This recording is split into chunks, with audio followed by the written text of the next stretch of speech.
The government is monitoring private phone calls, your children and my children's private phone calls, and tracking who their associates are.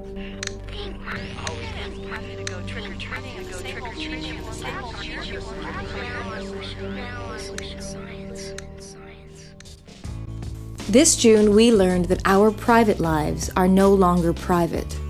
The U.S. government is secretly tracking the emails, purchases, text messages, location, and phone calls of people all over the world. Ed Rooney.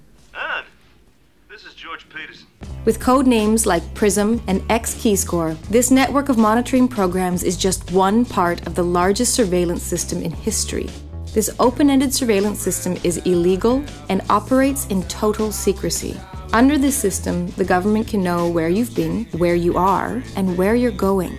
The program was only exposed when former NSA contractor Edward Snowden leaked documents detailing the extensive data collection. I've got information, man. New shit has come to light.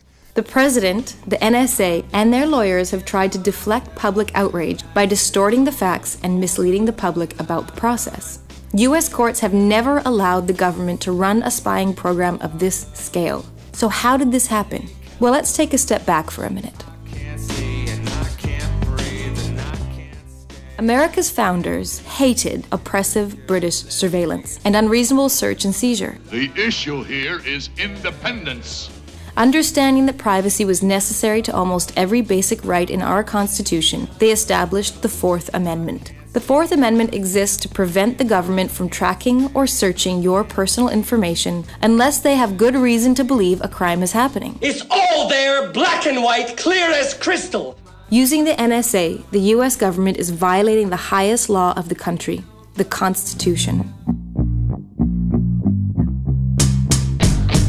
Government surveillance has gone on for decades, but things got a lot worse in 2001 when the U.S. Congress passed the Patriot Act, giving secret FISA courts more authority to grant surveillance requests on a large scale. Instead of getting a warrant for an individual person suspected of a crime, the government could now search a large list of persons, even those under no suspicion of criminal activity.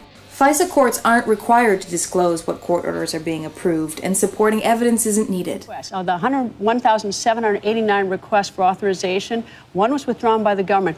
All the other ones were granted. It's a rubber stamp. It's a rubber stamp.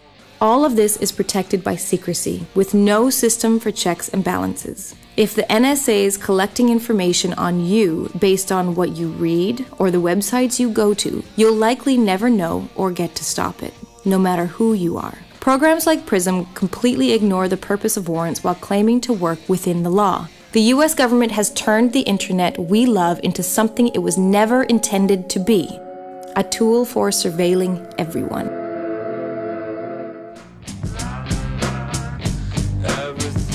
This is the most essential problem. Through these secret courts and secret interpretations of the laws, U.S. government agents can illegally track internet users based on things like keywords. Analysts who use a system from a web portal at Fort Meade key in selectors or search terms that are designed to produce at least 51% confidence in a target's foreignness. Data has been collected for years on the most popular websites: Gmail, Facebook, Yahoo, and many more. Got him at the bottom of the hill. There's thousands of words that the government tracks. Words like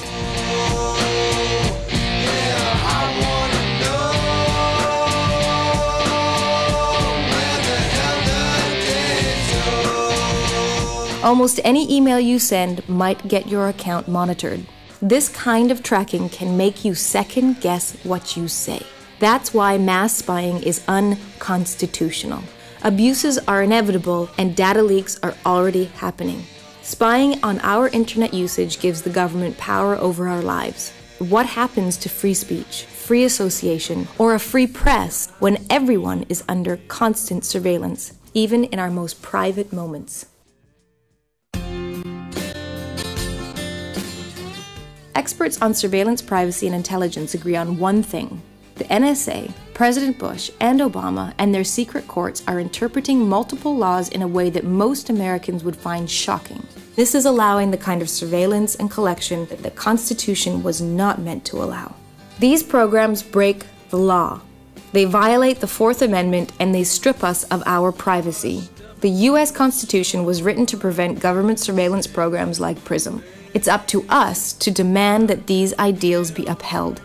Help us stop the NSA, restore the Constitution, and keep the world free.